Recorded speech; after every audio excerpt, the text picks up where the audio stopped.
जय हिंद फ्रेंड्स। आज आपको इतिहास के बारे में बताएंगे जो क्लास 7 की एनसीईआरटी चैप्टर नंबर 8 है।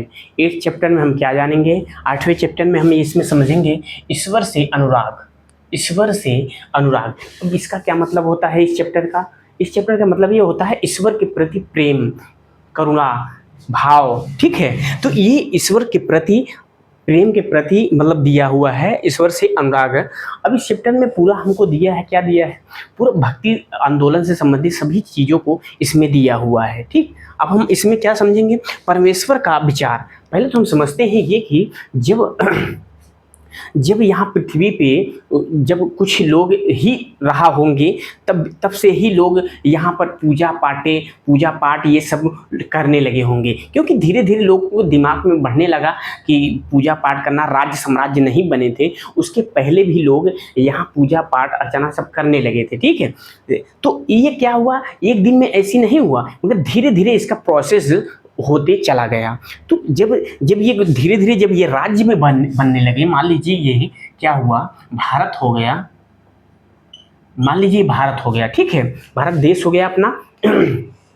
अब क्या हुआ, जब लोग यहाँ यहाँ आना जाना चालू हो गया, क्योंकि यहाँ जब आने जाने लगे तो लोग अदर देशों के लोग क्यों आने लगे? मान लीजिए रोजगार के कारण आने जाने लगे, और उसके बाद आक्रमण, कोई विदेशी आक्रमण किए, यहाँ पे आके बस गए, कुछ व्यापार के कारण आ गए। तो धीरे धीरे सभी लोग को आना जाना यहाँ जब चालू हो गया, तो अलग अलग संस्कृति, अलग अलग कल्चर यहाँ पर भारत में आना शुरू हो गया। तो इसमें क्या हुआ कि लोग एक दूसरे में सब घुलते मिलते चले गए। मान लीजिए कि अब यहाँ से मान लीजिए कि यहाँ से चारों दिशाओं से भारत देश में लोग आने लगे, तो अलग अलग कल्चर होने लगा, तो लोग अलग अलग धर्मों को, अलग अलग चीज़ों को यह मानने लगे और सब कुछ रहने लगे यहाँ पे। तो इनको क्या हुआ, एकाएक यह ज्ञान हो गया कि यहाँ पर मतलब कि देवी देवताओं की पूजा जब करने लगे, तो इसमें सबसे ज़्यादा देवी देवताओं की पूजा, 3 देवताओं की ज़्यादा, लगभग किताब में दिया हुआ है 3 देवताओं की ज़्यादा लोग पूजा करते थे। कौन कौन थे इसमें हम आपको बताते हैं। इसमें थे पूजा किया जाता था किनका? दुर्गा, विष्णु और शिव की। समझ, ये 3 देवताओं की पूजा ये धीरे धीरे अपने आप करने लगे। तो इसमें क्या था, किस लिए करते थे? इनका भी एक उद्देश्य होता था। इनका यह उद्देश्य होता था, जैसे जन्म और मृत्यु जो पुनः चक्र चलता है, जन्म और मरण के बीच, जैसे हम समझते हैं कि कुछ लोग जो होते हैं, जैसे कहते हैं ना कि जैसे अच्छा कर्म करना तो अगले जन्म में मोक्ष मिलेगा या प्राप्ति होगी, कैसे हर एक चीज़ ये समझते थे कि इससे हमको मुक्ति मिले, अगर गलत कर रहे हैं तो ये जन्म ना हो। इसलिए जन्म और चक्र से मुक्ति पाने के लिए करते थे।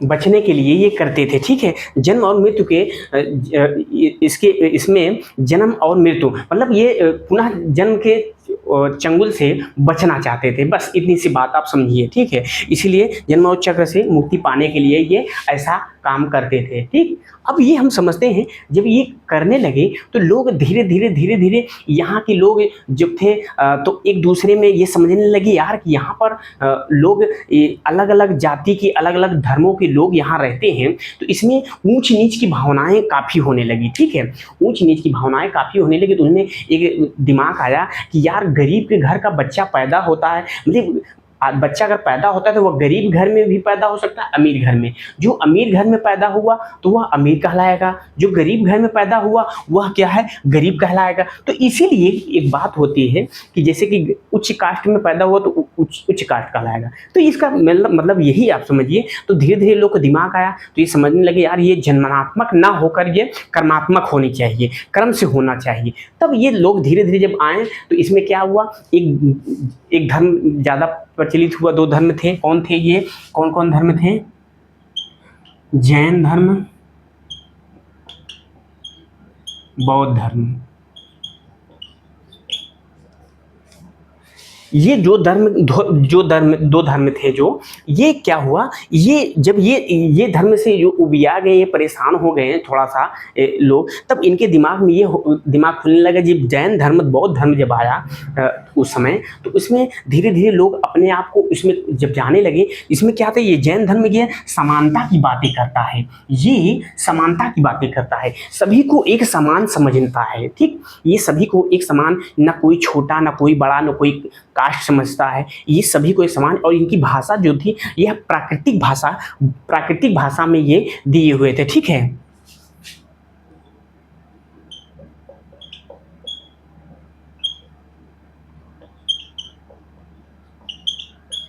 प्राकृतिक भाषा का इस्तेमाल ये की होती है। ये जो आम लोगों की बोलचाल की भाषा है, इसी भाषा में ये अपना उपदेश देते थे जैन धर्म और बौद्ध धर्म में। ठीक है, तो इसमें क्या हुआ कि लोग जुड़ाव होने लगा, लोगों को कनेक्ट करने लगे। भाई जरूरी बात है, ये अपना ये चलता था, दुर्गा शिव ये सब पूजा जो करते थे, ये हम इसमें ब्राह्मणों का वो होता था। तो इसमें क्या था, जो लैंग्वेज यूज होती थी सबसे ज़्यादा इसमें संस्कृत यूज होती, जो संस्कृत उस समय कठिन थी मानी जाती थी, आम लोगों की समझ में नहीं आता था। तो धीरे धीरे लोग जब ये जागरूक हुए तो इसमें जब सभी को समझ में आने लगा तो इसमें जुड़ाव उनका होने लगा था। ठीक, इतना आपको समझ में आया? ठीक है, अब हम समझेंगे इसमें क्या समझेंगे, अब हम समझेंगे इसको। दूसरा नंबर में हम क्या समझते हैं, दक्षिण भारत में भक्ति का एक नया प्रकार नयनार और अलवार। अब दक्षिण भारत में एक भक्ति का एक नया प्रकार आ गया। नैनार और अलवार जो थे, ये सातवीं से 9वीं शताब्दी के बीच इनका आंदोलन चला था। ठीक है, 7वीं से, मान लीजिए लिख देते हैं,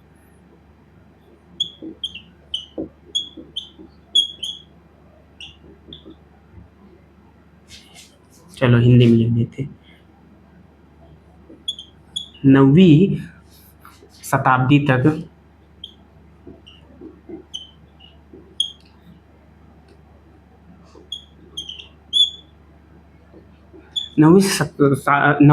सातवीं से नौवीं शताब्दी तक इनका शासन का मतलब कहते हैं, इनका आंदोलन चलता रहा।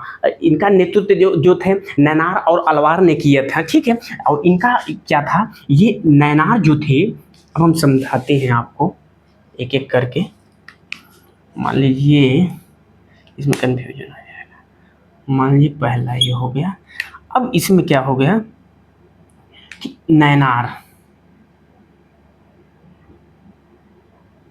नैनार लोग जो थे, यह कौन थे, शैव थे। शिव मतलब शिव संत थे, जो शिव को मानने वाले लोग रहते थे। ठीक है, जो शिव को मानते थे, इनकी संख्या लगभग बताई गई है, नैनारों की संख्या बताई गई है कितना बताई गई है, इनमें बताई गई है 63 नैनार थे। और ये जो थे, ये अलग अलग जाति के अलग अलग लोग इसमें रहते थे। इनके गीत का नाम तेवरम, इनका गीत का नाम क्या था, गीत जो बनाए थे इनका क्या था,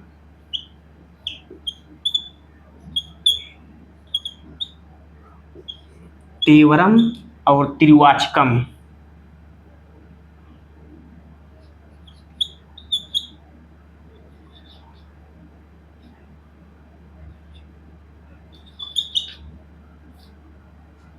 तिरुवाचकम, ठीक है, तिरुवाचकम इनका था, ठीक, इतना आपको समझ में आया। तिरुवाचकम इनका गीत तिरुवाचकम था। हाँ, अब ये हम समझते हैं अलवार के प्रति। अलवार, ये अलवार कौन थे? अलवार इन्हीं की एक शाखा थी, इन्हीं की एक शाखा थी जो ये समझते हैं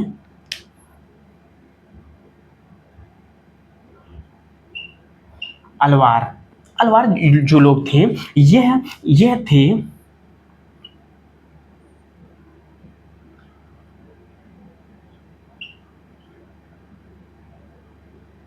विष्णु संत थे, विष्णु को मानने वाले संत थे।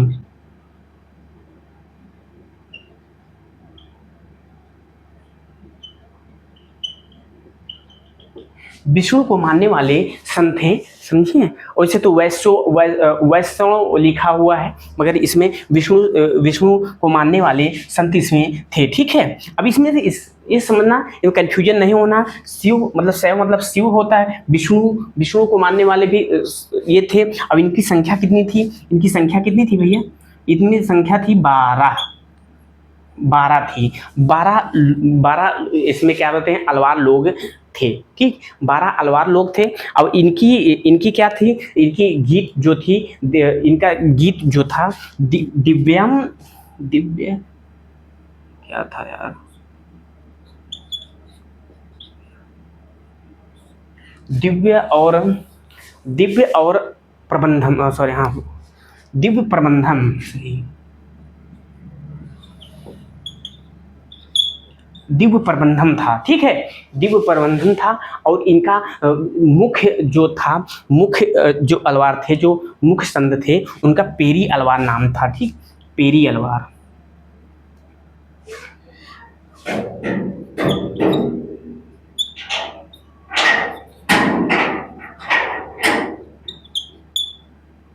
पेरी अलवार था, ठीक।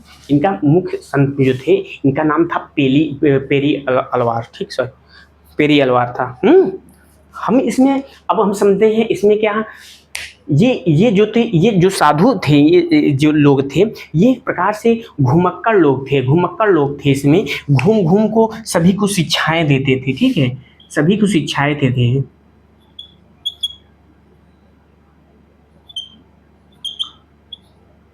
घुमक्कड़ लोग इसमें रहते थे, घूम घूम के सभी को शिक्षाएं देना, लोगों को बताना, अपने धर्म के बारे में, अपने सब के बारे में ये बताते थे, ठीक है। इसमें जैसे अछूत जातियां कहे जाने वाली कौन थी? पनार थी, पनार जाति थी।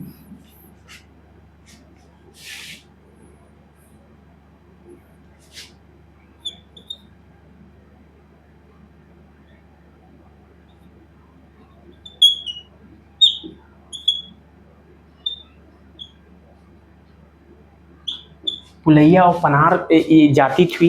इसमें क्या था कि ये एक प्रकार से कह सकते हैं अछूत कही जाने वाली जातियां थी, ये अछूत कही जाने वाली जातियां थी। ये जो लोग थे, नैनार और अलवार जो थे, ये जैन और बौद्ध धर्म को काफ़ी ये लोग पसंद नहीं करते थे, ठीक, पसंद नहीं करते थे। ये जैन और बौद्ध धर्म को ये अपने आप को मतलब कह सकते हैं दूसरे भाव से देखते थे।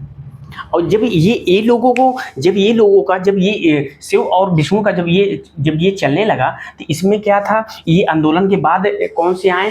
पांडे और चोल राज्य जब विकसित हुआ, ये लगभग कब की बात बता रहे हैं? 10वीं से 12वीं सदी के बाद में, जब चोल और चेर आए, चोल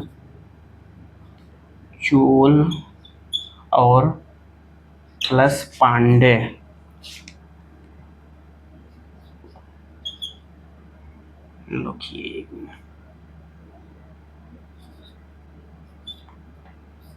पांडे लोग जब आए यहाँ पर, तो यह क्या हुआ, ये धीरे धीरे मंदिर बनाने लगे, तो लोग इनका काफ़ी विस्तार होने लगा। जब काफ़ी विस्तार होने लगा, तो लोग यहाँ दूर दूर तक के आते थे, अपने पूरे भारत में फैलते चले गए, दक्षिण से उत्तर तक ये धीरे धीरे चलते चले आए, ठीक है। इतना आपको समझ में आया। अब हम समझेंगे इसमें क्या, इसमें समझेंगे तीसरा हम समझेंगे दर्शन और भक्ति के बारे में। पहले तो हम इसको, आपको समझ में आया कि नहीं?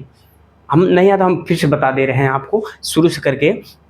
इसमें क्या है, इसमें दिया हुआ दक्षिण भारत में भक्ति का एक नया प्रकार नैनार और अलवार के बारे में। 7वीं से 9वीं शताब्दी के तक इनका मतलब आंदोलन इनका शुरू हुआ, चलना चालू हो गया था। और नैनार शैव धर्म को मानने वाले, शिव को मानने वाले नैनार थे, और अलवार जो थे विष्णु भगवान को मानने वाले संत माने जाते हैं, ठीक है। और इनका नैनारों की संख्या कितनी थी, नैनारों की संख्या 63 मानी गई है। और गीत इनका तेवरम और तिरुवाचकम था। ये गीत क्या था, तिरुवाचकम और तेवरम और तिरुवाचकम था, ठीक है। और अलवारों का गीत क्या था, इनका गीत था क्या था भाई, ये था दिव्य प्रबंधम था एक प्रकार से। अब हम समझें पुनैया और पनार जो थे, पुलैया और पनार जो लोग थे, यह लोग कह सकते हैं कि हम ये अछूत जाति के लोग इसमें रहते थे। तो ये मुख्य जो कहते हैं संत थे, पेरी अलवार थे।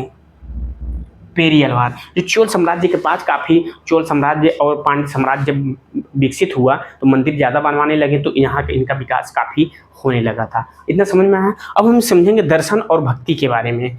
दर्शन और भक्ति में पहले तो समझते हैं दर्शन और भक्ति के बारे में। ये 8वीं शताब्दी में भारत में ऐसे ऐसे दार्शनिक लोग हुए हैं जो एकदम महान के तौर पे थे। अब वो मतलब अच्छे बुरे को फर्क को बता देते थे, और अपने भावनाओं को भी व्यक्त अच्छे तरीके से करते थे, उनको ज्ञानी थे। तो इनका क्या मतलब था 8वीं शताब्दी में 8वीं शताब्दी में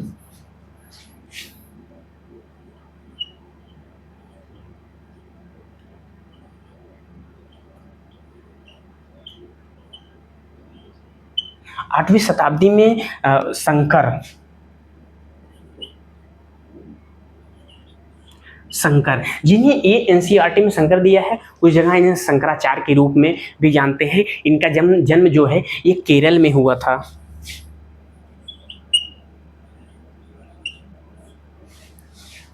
ओके, एक मिनट।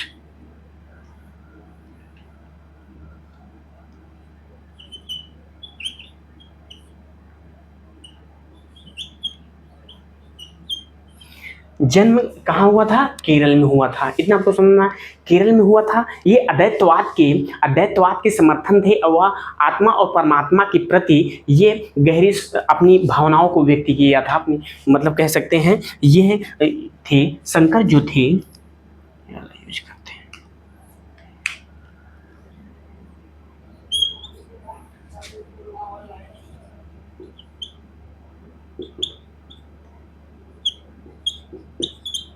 अद्वैतवाद के समर्थक थे अद्वैतवाद के, ठीक है। और ये जो थे ये अद्वैतवाद के समर्थक थे, और ये जीवात्मा और परमात्मा के प्रति बीच में एक कहते हैं कि जीवात्मा और परमात्मा एक ही हैं जो परम सत्य है, ठीक है। हम समझते हैं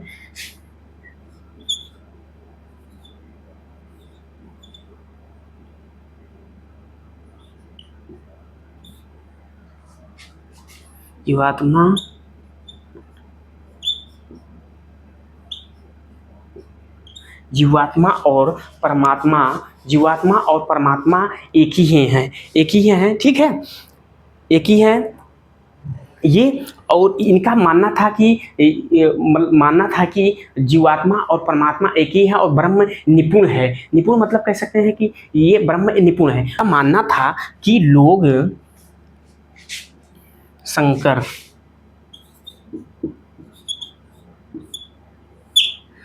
का मानना था कि लोग संन्यास लेकर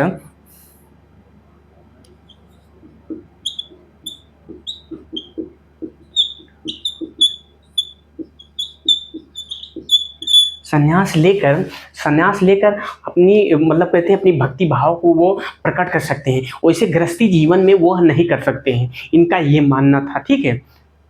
क्योंकि लोगों को इनका मानना था कि ये शंकर का कि लोग जब अगर संन्यास लेंगे तो उनके पास काफ़ी समय मिलेगा, वो यानी ईश्वर को जान सकते हैं, ब्रह्म को जान सकते हैं, ठीक है, ये समझते थे। और ये इनका मानना था कि जैसे कि सांसारिक जीवन संसार में रहकर मतलब शादी विवाह वैसे रहकर वो आप नहीं कर सकते हैं, ठीक। बस इतना आपको समझिए, ठीक है। रामानुज के बारे में इनमें थोड़ा सा दिया हुआ है, हम आपको बता देंगे, ठीक है। रामानुज 11वीं शताब्दी में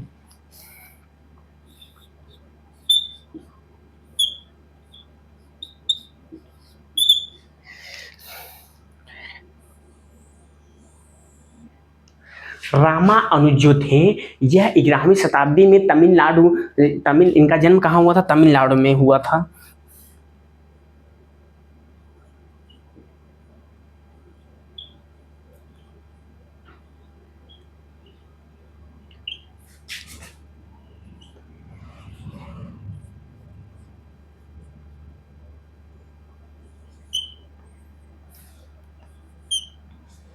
तमिलनाडु में हुआ था, ठीक है। इनका जन्म कहाँ था हुआ था? तमिलनाडु में हुआ था। ये किससे ये प्रेरित थे?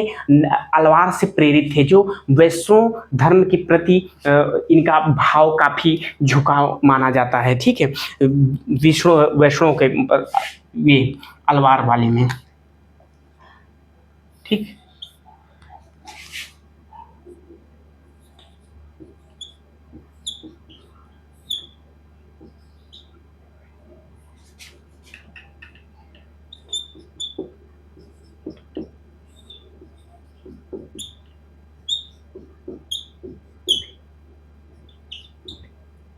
अलवार संतों को ये मानते थे मतलब यह वैष्णव धर्म को एक अच्छा से मानते थे, ठीक है। इनका ये भी कहना था कि जैसे आत्मा और परमात्मा के बीच में इनका जो ये थे, शंकर का कहना था आत्मा और परमात्मा एक ही है। इनका भी कहने का मतलब यही था, मतलब इनका थोड़ा सा यह चेंजिंग था, जैसे आत्मा और परमात्मा के बीच में भी कोई है, एक बीच में एक कम्युनिकेशन के लिए जैसे एक बीच में कोई है का मतलब ये होता है कि ये विष्णु को मानते थे, ये विष्णु को समझते थे कि ये विष्णु भगवान जो हैं इनके बीच में काफ़ी इनका कनेक्टेड होता था। इसीलिए कहते थे कि एक अपने भगवान के प्रति मतलब भाव प्रकट करते थे, ठीक है। उनका यही मतलब था कि आत्मा और परमात्मा एक ही है, मगर क्या था, ये दोनों एक ही मतलब कह सकते हैं, क्या कहेंगे, ये मतलब आत्मा और परमात्मा के बीच में भगवान है।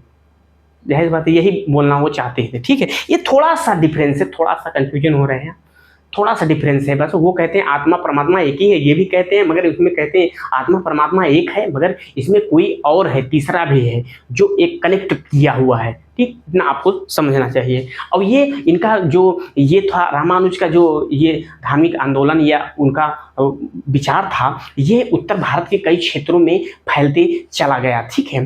धीरे धीरे करके ये काफ़ी लोग फैलते चला गया। अब हम इसमें क्या समझेंगे, आइए हम समझते हैं। ये समझेंगे वसवन्ना के बारे में। वसवन्ना के बारे में समझते हैं। ये तमिल आंदोलन था। ये क्या थे वसवन्ना?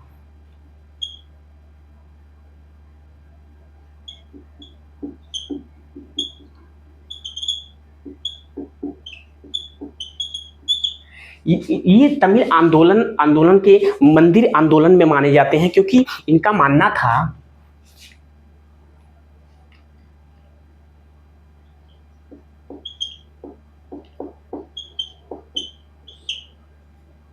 तमिल आंदोलन ये अछूतों के प्रति कह सकते हैं कि जैसे कि बाहरी आडंबरों के मतलब कह सकते हैं ब्राह्मणवादी विचारों को ये है काफ़ी चुनौती दिए थे, ठीक है। ये बसवन्ना जो थे ये कह सकते हैं कि ये इनमें इनके लोग कई लोग रहकर ये मूर्ति पूजा के प्रति विरोधी माने जाते हैं, क्योंकि इन्हें इनका विचार था कि लोगों को जितने मूर्ति पूजा और अदर चीज़ों में जो परेशान लोग रहते हैं, इनका मानना था सभी को एक अच्छे रास्ते पे, या कह सकते हैं कि जो सत्य है उसके प्रति आत्मा ही इनका एक मतलब एक कविता थी। ये कहते हैं कि जैसे कि हम जब उनका बोलना था कि जब गरीब आदमी भगवान से एक पत्र के तौर पे या कवि हैं, वो शिकायत करते हैं जब गरीब आदमी के पास मंदिर बनवाने का नहीं है। मंदिर कौन बनवा सकता है?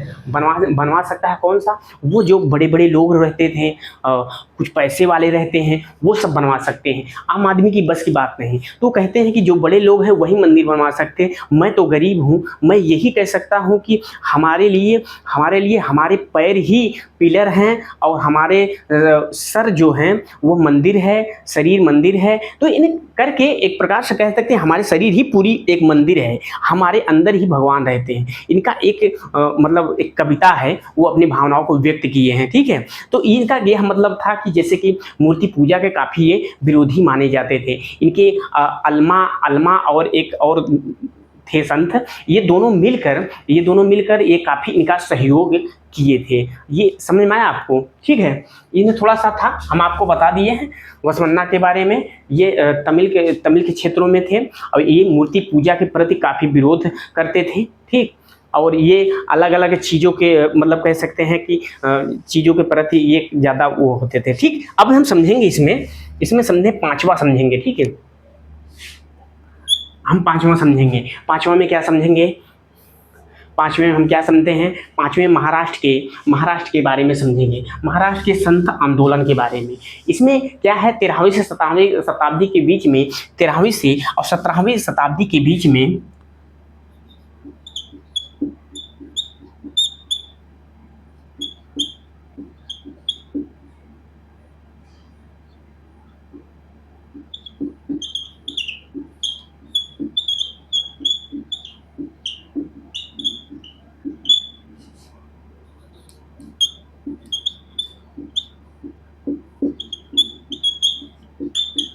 मतलब 13वीं से 17वीं शताब्दी के बीच में अनेक संत हुए। उनका ये विचार था कि अनेक संत हुए, जैसे कि क्या कहते हैं, एकनाथ तुकाराम और के बाद चोखा मेला,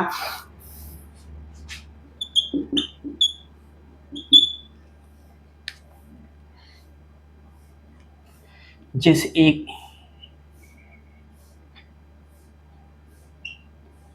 एकनाथ तुकाराम और कौन थे?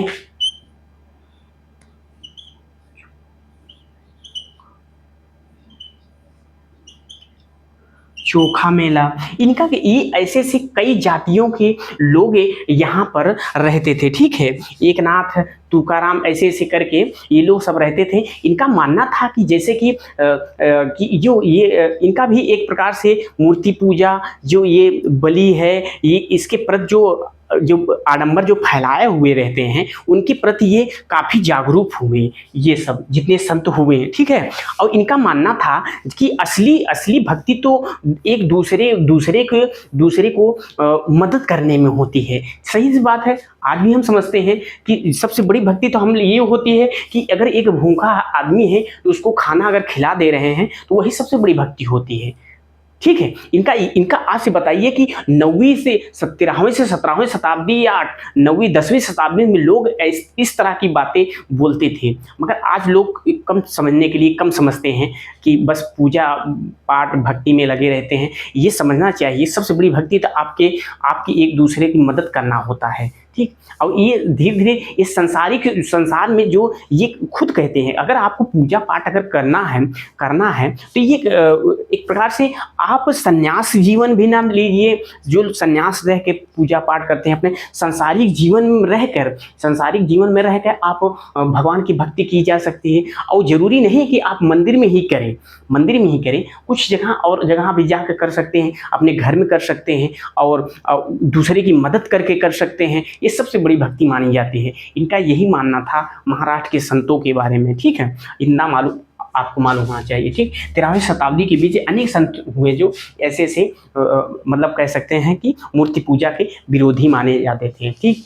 अभी हम समझते हैं छठवां इस्लाम और सूफी मत के बारे में समझने से पहले हम समझते हैं कि इसमें क्या कि इस्लाम जो था, इस्लाम और सूफी जो थे, सूफी संत थे, तो इनका क्या था, ये अलग, जैसे कि संत और सूफी संत में काफ़ी फर्क नहीं होता था, ये काफ़ी एक दूसरे से मिलते जुलते थे। मिलते जुलते थे क्या था, इनके विचारों का मिलन होता था। विचारों का मिलन मिलन मतलब ये काफ़ी जो ये सबसे बड़ी चीज़ है जो जो कहते हैं कि ये फैलाए हुए हैं कि बाहरी की आप ये कीजिए तो ये मिल जाएगा, भगवान की पूजा या तो करिए तो इतना चढ़ावा कीजिए, इतना वो कीजिए और उसके बलि दीजिए, इसके प्रति वो काफ़ी सख्त माने जाते थे। ये दोनों संत और काफ़ी सूफी संत के बारे में दिया हुआ है।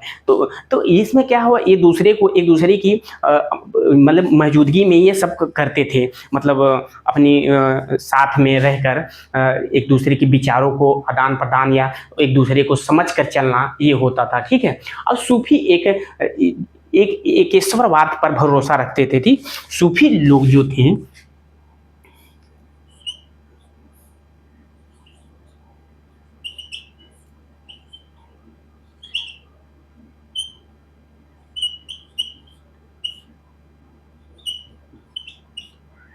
एकेश्वरवाद कर मतलब इनका क्या मतलब था, अल्लाह एक है, एक ईश्वर है, भगवान मतलब इनके प्रति जो हैं मतलब एक ही, और किधर नहीं जाना। इसीलिए कहते हैं सूफी सूफी संत जो थे ये एकेश्वर पर विश्वास करते थे। ठीक है।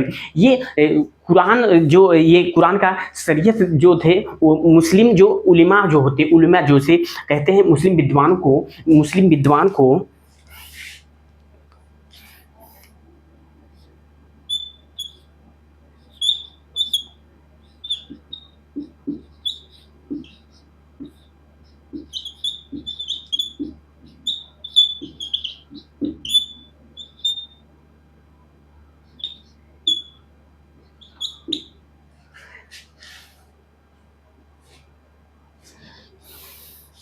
नहीं, ये गलत हो जाएगा, ये इसका नाम क्या था, माँ उलेमा था। ठीक है, ये नाम था, उलेमा नाम था। इनके विद्वानों को उलेमा कहा जाता था। जो क्या था, शरीयत नामा के एक ग्रंथ बनाए थे ये लोग, शरीयत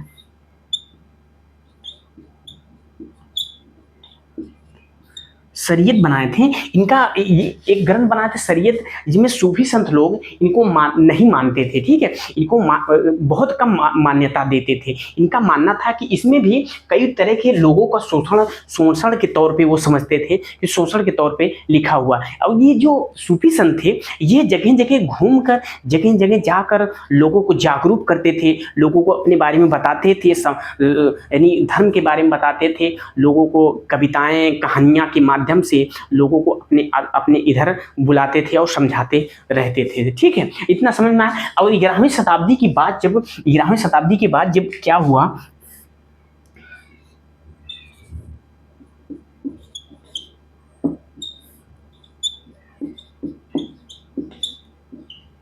11वीं शताब्दी के बाद जब कुछ लोग जब यहाँ आने लगे तो दिल्ली, वहाँ से कहते मध्य एशिया अलग अलग जगह से जब दिल्ली का विस्तार होने लगा तो यहाँ जब आने लगे तो इसमें कई प्रकार के लोग आने लगे, तो यहाँ मुस्लिम धर्मों का काफ़ी प्रचार प्रसार होने लगा था। ठीक है, उसमें कौन कौन बहुत से लोग थे, जैसे कि पंजाब के कौन थे, पंजाब के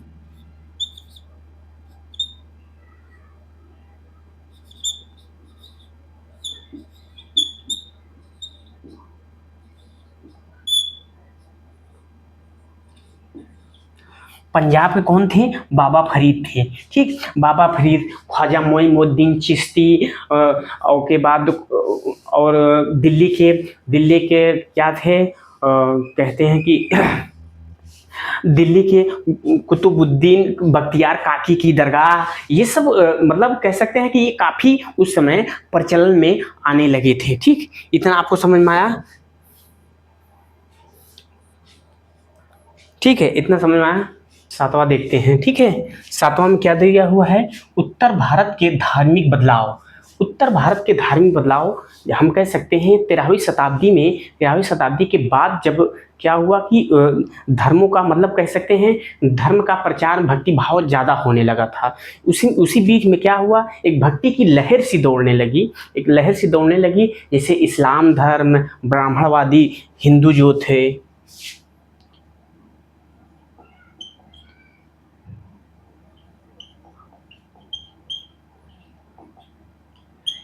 कौन कौन धर्म आने लगे, मान लीजिए इस्लाम,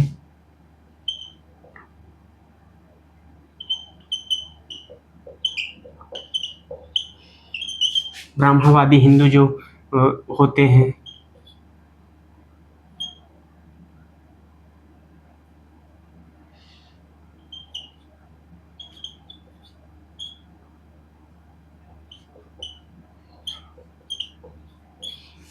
ये लोगों क्या हुआ, ये लोगों को काफ़ी लोग मानने लगे, ठीक है, काफ़ी इनके मतलब इनके ऊपर काफ़ी विश्वास करने लगे। उसी बीच में अलग अलग संत आए जो एक प्रकार से महापुरुष के तौर पे थे माना जाता है, क्योंकि उनकी कविताएं, उनके गीत आज भी हम लोगों को गुनगुनाने को मिलते हैं। जैसे कहते थे कबीर, गुरु नानक, तुलसीदास, मान लीजिए।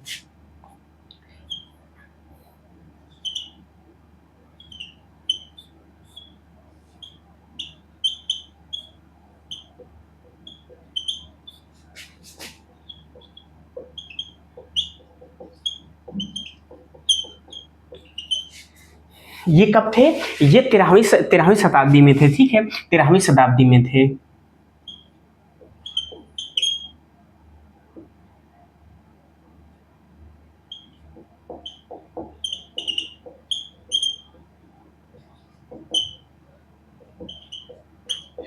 तेरहवीं शताब्दी में ये जितने थे ये लोग थे, इनमें क्या हुआ लोगों के ऊपर, ये लोगों को इसमें लोग विश्वास करने लगे। जब विश्वास करने लगे थे जैसे कि इनके ऊपर, तो ये जब ये लोग जब आए, मान लीजिए गुरु नानक आए, कबीर थे, और क्या कह सकते हैं सूफी संत में लोग थे। इसमें क्या हुआ कि ये धीरे धीरे लोग इनके ऊपर जब विश्वास करने लगे, तो ये सब गुरु जो थे ये रूढ़िवादी धारणाओं को ये अलग तरीके से करते, मतलब रूढ़िवादी धारणाओं को प्रति विरोध करते थे कि ये गलत है। जैसे कह सकते हैं कि मतलब गलत धर्म के नाम पे कोई जैसे गलत करता है, उसको रोकने का काम ये लोग करते थे और उनको सच्चाई दिखाते थे, रास्ता दिखाते थे लोगों के बारे में, ठीक है। तो ये सब धर्म के लोग थे। और यही तुलसीदास जो थे, इनका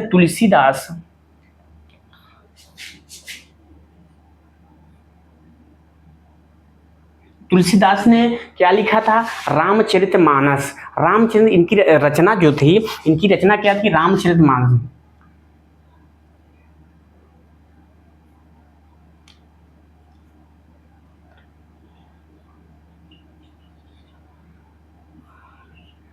रामचरित्र मानस इनकी रचना थी, ठीक है, इनकी तुलसीदास की। वही सूरदास जो थे ये कृष्ण के भक्त थे।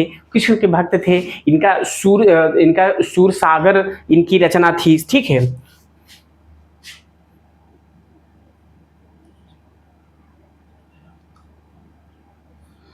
इनकी रचना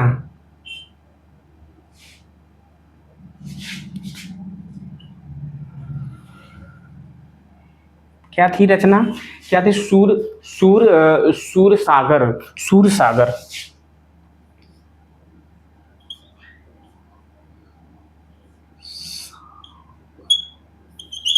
सूर सागर इनकी रचना थी, ठीक है। और कह सकते हैं ये कृष्ण के भक्त थे माना जाता है। और असम के शंकर देव के बारे में आपको मालूम है। असम के शंकर देव जो थे ये 15वीं शताब्दी में थे। एक शंकर हमें केरल में मिलते हैं, मगर ये 8वीं शताब्दी के थे। ये हमें लगभग 15वीं शताब्दी के माने जाते हैं शंकर।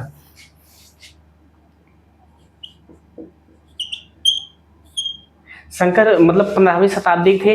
ये विष्णु के भक्त थे।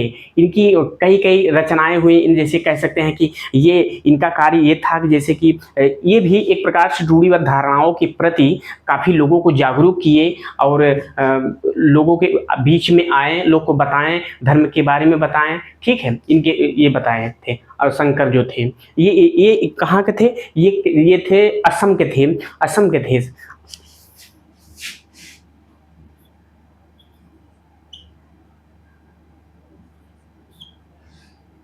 ये असम के थे और कह सकते हैं कि असम के थे। इनका मतलब इनका जितनी जितनी अपनी रचनाएं जो की थी वो असमिया भाषा में की थी, असमिया भाषा में। इस आप पॉइंट पॉइंट नोट करते चलिए, आप बता सुनते चलिए, बस आपको कुछ नहीं करना है। एनसीईआरटी का निकाल के पूरा नोट्स बना के तब पढ़ाते हैं आपको, ठीक है?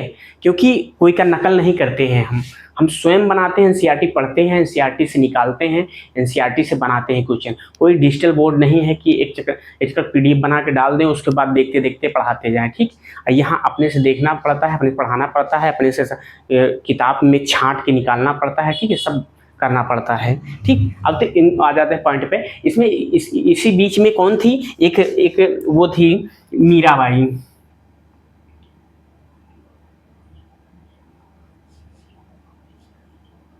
मीराबाई ये किसकी उपासक थी? मान लीजिए इनका मतलब कहते हैं धार्मिक या कह सकते हैं इनके प्रति भक्ति भाव के इनके रविदास जो थे, रविदास।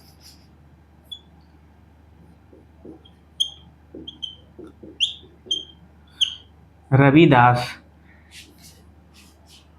ये रविदास जो अस्पृश्य जाति के छुआ मतलब कहते हैं छोटी जाति के थे। इनकी जो मीराबाई थी ये एक राजपूत लड़की थी जो मेवाड़ में शायद इनकी शादी हुई थी। उसके बाद ये राजपूत थी और ये कह सकते हैं कि रविदास की ये भक्त मानी जाती हैं। और इनके आराध्य मतलब गुरु मतलब कह सकते हैं मानने वाले में कौन थे? एक कृष्ण की मतलब उपासक थी।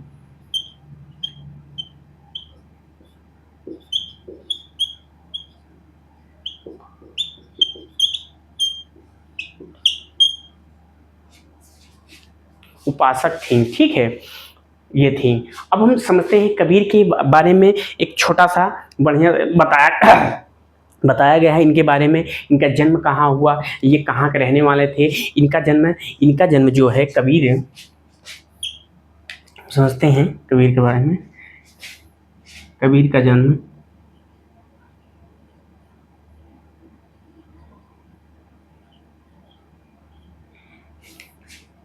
कबीर का जन्म ये वाराणसी के पास इनका जन्म हुआ था। ये लगभग कितने में थे?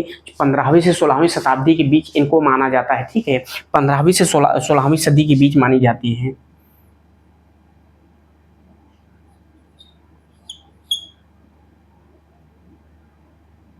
15वीं से 16वीं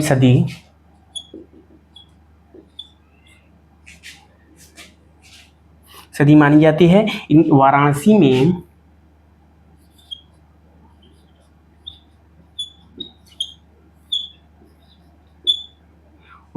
में एक मुस्लिम परिवार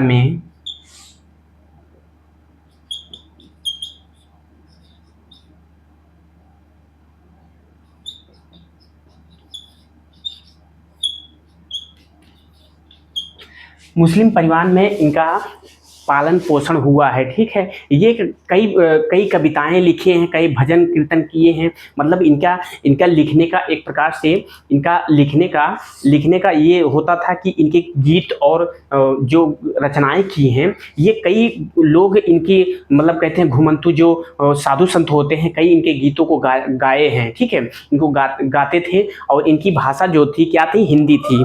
इनकी भाषा हिंदी थी। हिंदी थी।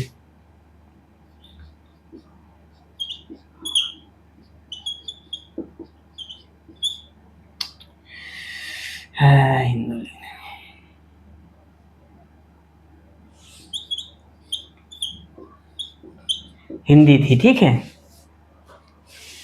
हिंदी थी। और ये कह सकते हैं कभी कभी ऐसी भाषाओं का भी इस्तेमाल करते थे जो जो इनको मतलब एक रहस्यमयी भाषाएं का, कभी कभी ये भाषाएं ऐसी ऐसी भाषाएं यूज कर देते थे, कोई अगल बगल के लोगों को समझ तक नहीं आता था कि कौन सी भाषा यूज कर रहे हैं। ठीक है, भक्ति से ही इन मोक्ष की प्राप्ति हो सकती है, इनका ये कहने का मतलब था। कौन थे? कबीर थे। ठीक है, कबीरदास थे। ये हो गया। अब हम समझते हैं, इसमें आते हैं गुरु नानक के बारे में। सॉरी, चलो ठीक है, गुरु इतना ही लिखते हैं। ठीक है, गुरु नानक का जन्म कब हुआ था? ये है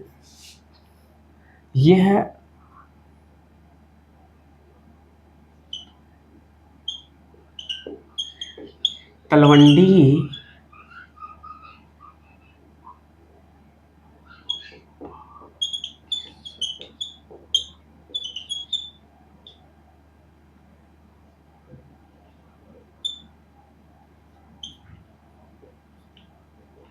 पाकिस्तान के तलवंडी में हुआ था। ठीक है, तलवंडी में हुआ था। और इनका जन्म लगभग, ये जन्म इनका नहीं लिख पाए थे, कितने में हुआ था? 1469 ईस्वी में हुआ था। ठीक है, 1469 ईस्वी में हुआ था। और इनकी उपासना के केंद्र जो बनाए थे, इनका उपासना के केंद्र कौन थे? ठीक, इनका उपासना के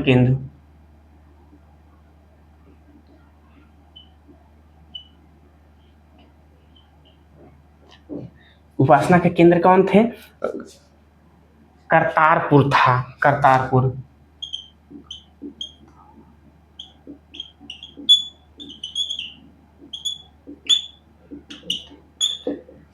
इनकी उपासना के केंद्र जो थे करतारपुर में थे। और इनकी मृत्यु जो भी हुई थी, यह करतारपुर में ही हुई थी। ठीक है, यह इनकी मृत्यु जो है 1500,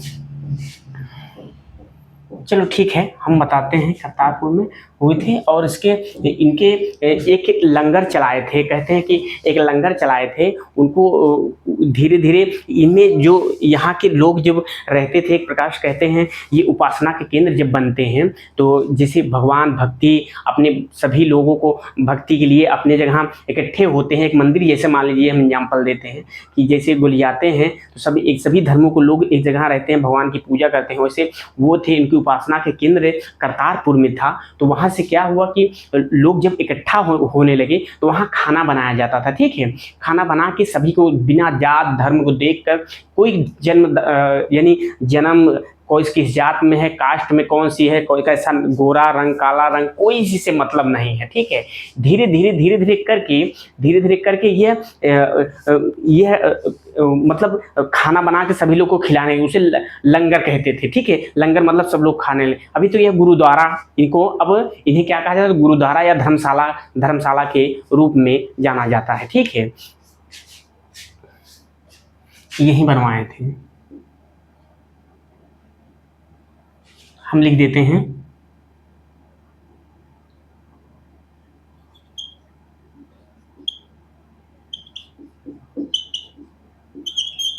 धर्मशाला। ठीक, धर्मशाला इन्हें कहा जाता था। और बाद में इन्हें इसके बाद धीरे धीरे करके इन्हें गुरुद्वारा भी कहा जाने लगा।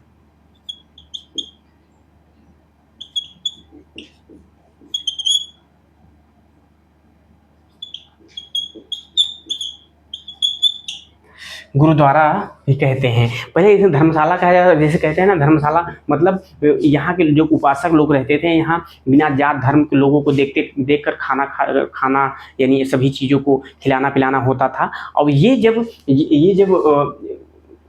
बाद में इसे धर्मशाला को जो नाम धीरे धीरे डेवलप करके इन्हें क्या गुरुद्वारा के रूप में देखे हैं। अब आप लोग गए होंगे गुरुद्वारा, देखिए कोई को जात धर्म कोई को नहीं देखते हैं, कैसा है कैसा नहीं, सभी को खाना खिलाते। ये नहीं पूछेंगे आप कहाँ से आए हो, सिर्फ ये पूछते हैं कहाँ से आए हो, बस। इसके बाद और कुछ नहीं पूछते हैं।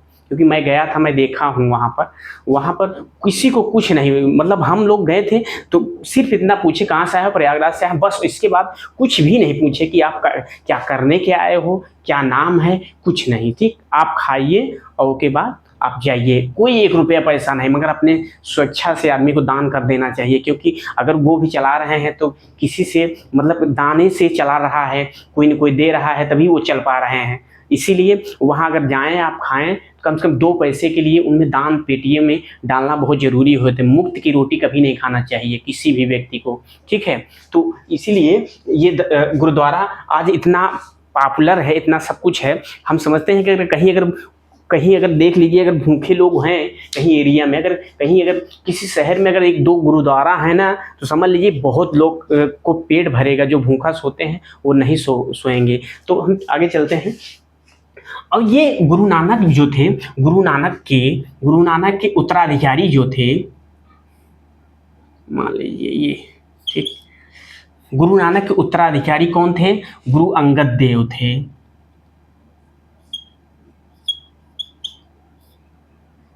इन्हें पहले क्या कहा जाता था?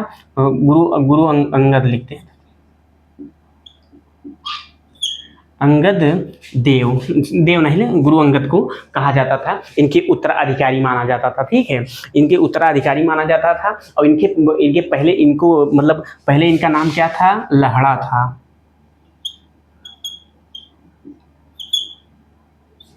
इनका नाम पहले लहड़ा कहा जाता था। जब ये इनके शिष्य मतलब कहते हैं गुरु नानक के शिष्य हो गए, इन्हें इन्हें इन्हें क्या कहा जाने लगा? गुरु अंगद के रूप में जाना जाने लगा इन्हें। क्योंकि ये जब थे ना, ये मतलब कि गुरु नानक के ये है प्रिय शिष्य माने जाते हैं, क्योंकि यह अपने बेटों को अपना शिष्य नहीं, अपना उत्तराधिकारी नहीं बनाया, मगर इनको उत्तराधिकारी बनाया। क्योंकि ये इनका मतलब कह सकते हैं बहुत करीबी शिष्य माने जाते थे, जैसे कि आदर्श भाव होता है ना किसी के प्रति, इसीलिए होता है, ठीक। अब ये गुरु अंगद देव ने इनके पूरे मतलब कह सकते हैं इनका सिख धर्म को काफी आगे चलकर लेके आगे धीरे धीरे करके काफी आगे लेके गए हैं, ठीक है। अब यही गुरु नानक के 3 वचन माने गए हैं, ठीक है, नाम दान स्नान, ठीक।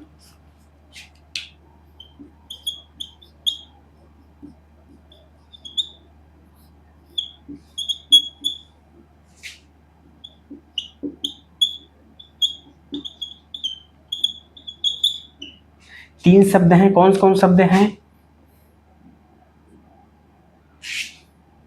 पहला क्या है? नाम।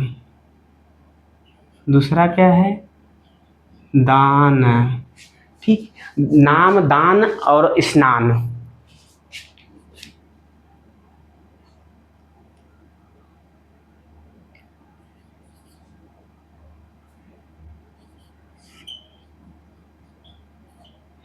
ये इनके विचार थे, मतलब अपना उपदेश मतलब दिए थे। मतलब कहते हैं कि जो अनुयायी जो मानने वाले हैं इनके अपनी बताए थे इनके बारे में।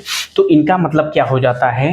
नाम का मतलब होता है ईश्वर के प्रति झुकाव या उपासना कह सकते हैं।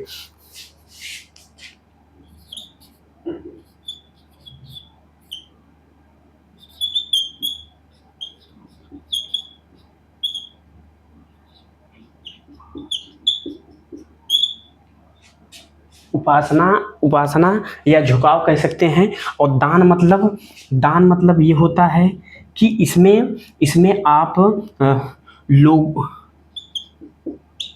लोगों को दान दान दे और उनके सुख दुख में आप साथी हों।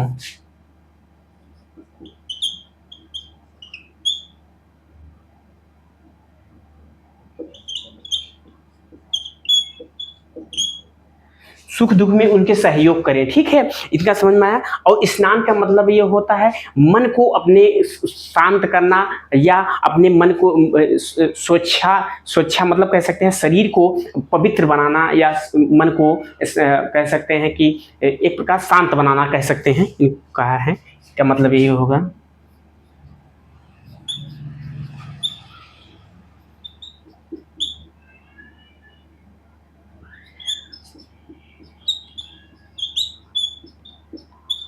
शांत करना और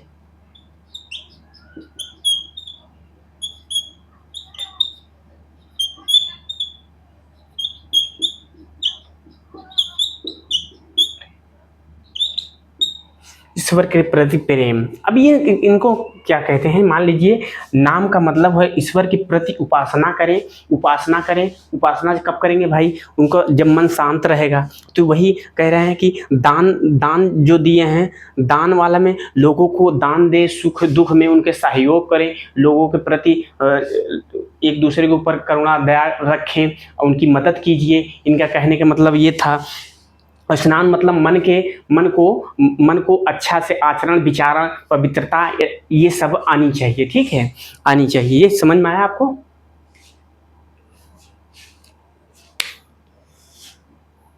ठीक है, धन्यवाद देखने के लिए आपको।